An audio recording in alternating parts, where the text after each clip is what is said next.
guys, welcome here, and in today's video I will be sharing you guys how I did this balloon garland setup with flowers and green leaves.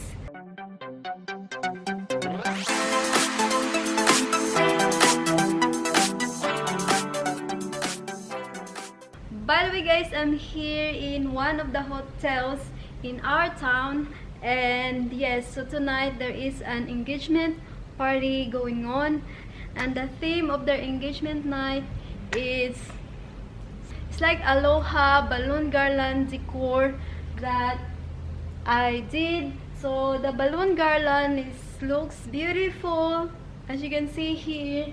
So the balloon garland is mix of white balloon and chrome, silver, and gold balloon. So chrome balloon guys is more on metallic and shiny effect when there is lights going on there as you can see, and the rest of the white is just matte balloon. So I'm also guys down here on my left side, or probably right side when you're watching this video. So I put large balloon, I'll close up later. So I put one large balloon, and the size of the balloon is 90 centimeter, and also I added up a like transparent balloon, and the size of that one is 60 centimeter, and the rest of the balloon is 25 centimeters, and I pumped it in different sizes. So yes, as you can see here, so all the balloons that set up here are from Kmart, except the giant balloon. I bought it from eBay or online shopping store. eBay is my go-to online store. And yes, and I mixed up with transparent balloon with gold confetti inside. So all the balloons here and the flowers, I got it from Kmart. So Kmart guys is not only selling clothing or appliances or kitchenwares, and you can also buy birthday decors or party decors in Kmart. So yes, by the way guys, if you are new here, welcome guys to my channel. Please like this video if you like DIY video like this one right here, and also guys, subscribe to my channel if you haven't already. And also guys, thanks for tuning in and watching my balloon garland decor setup. So yes, alright guys, if you want to know how I did this engagement balloon garland setup, just please keep on watching. And also guys, please check description box for the materials and the measurements. So yes,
so guys, that's the giant balloon. That's 90 centimeter wide. Here it's 60 centimeters. That's so big. Sorry massive. Look.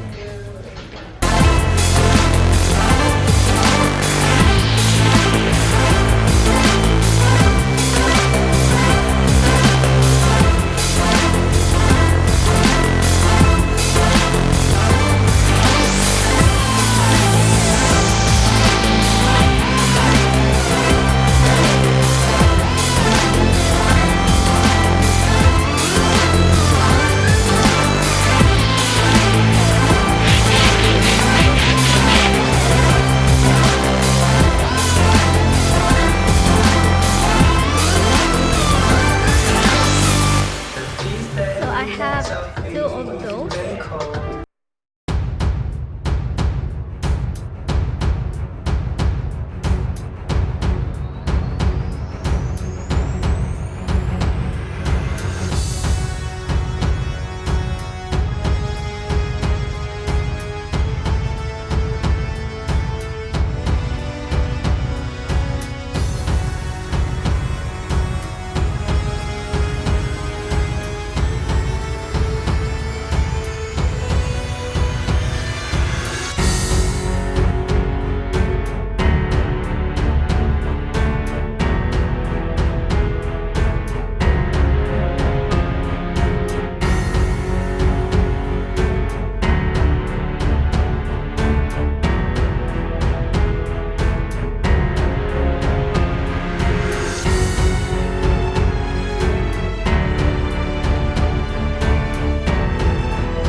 my video, and please give this video a big thumbs up and subscribe to my channel if you haven't already, and also guys, ring the bell for me so that you will be notified every time I have new uploads. It's either a beauty related video or a DIY video like this one right here.